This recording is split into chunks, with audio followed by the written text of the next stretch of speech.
Halo, kami dari X6 hari ini ingin menyampaikan hasil pengukuran kami dari lab fisika.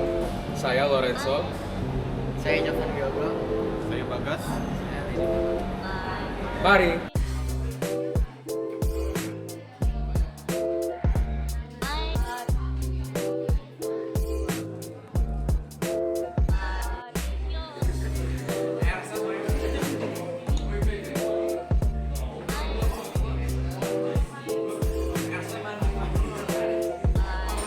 Jadi, hasil dari pengukuran kita yaitu karton menggunakan garis.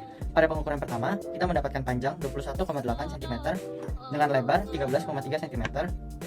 Lalu luasnya adalah 289,94 cm kuadrat.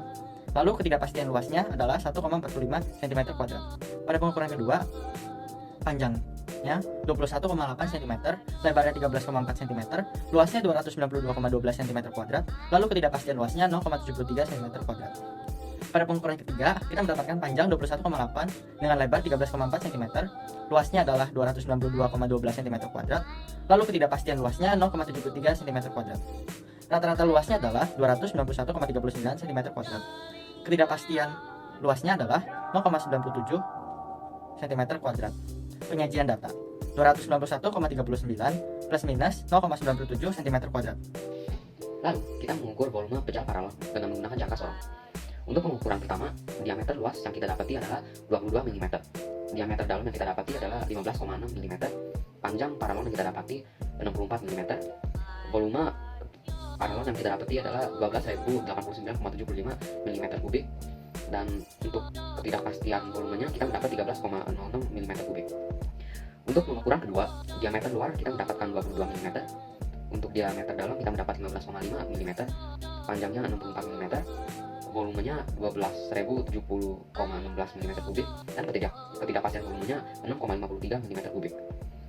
Untuk pengukuran ketiga, kita mendapatkan diameter luar 22 mm, diameter dalam 15,5 mm, panjang paralon 64 mm, volume paralon 12.070,16 mm kubik dan ketidakpastian volumenya 6,53 mm kubik. Rata-rata volumenya adalah 12.076,69 mm kubik dan rata-rata ketidakpastiannya adalah 8,707 mm kubik. Dan penyajian datanya adalah 12.076,69 plus minus 8,707 mm kubik. Sekarang kita mengukur volume silinder logam dengan mikrometer skru. Untuk pengukuran pertama, diameternya 19,03 mm, tingginya 22,45 mm, volumenya 7.532,89 mm kubik dan ketidakpastian volumenya 1,32 mm kubik. Untuk pengukuran kedua, diameternya 19,02 mm, tingginya 22,46 mm, volumenya 7.535,64 mm kubik dan ketidakpastian volumenya 4,07 mm kubik. Untuk pengukuran ketiga, diameternya 19,03 mm, tingginya 22,44 mm, volumenya 7.526,18 mm kubik dan ketidakpastian volumenya 5,39 mm kubik. Rata-rata volumenya 7.531,57 mm kubik dan rata-rata ketidakpastiannya 3,59 mm kubik. Penyajian datanya 7.531,57 plus minus 3,59 mm kubik. Terakhir, kita mengukur kubus menggunakan mistar, jangka sorong, mikrometer skru, dan raca. Dengan mistar, panjang sisi kubus adalah 2 cm dan volumenya 8 cm kubik. Masanya 66,2 gram dengan massa jenis 8,275 gram per cm kubik. Dengan jangka sorong, panjang sisi kubus adalah 1,95 cm dengan volume 7,4148 cm kubik. Masanya 66,2 gram dengan massa jenis 8,928 gram per cm kubik.